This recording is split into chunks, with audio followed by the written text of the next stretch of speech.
I thought I had enough runway. I was wrong. I'm Captain Sarah Johnson, and after 20 years of flying, I've learned that, landing isn't just about touching down, it's about stopping safely. Landing performance isn't just numbers in a manual, it's survival math. Weight, wind, slope, surface conditions. They all play a part in how much runway you need.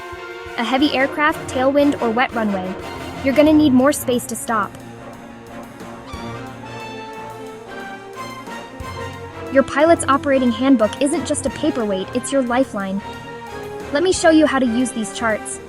They're not a guess, they're a guide.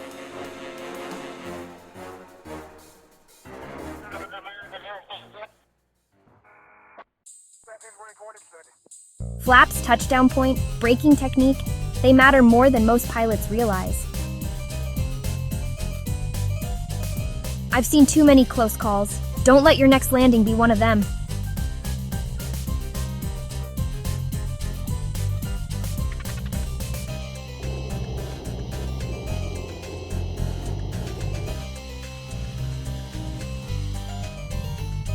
Want to nail every landing? Subscribe now, I'll teach you how to make every touchdown count.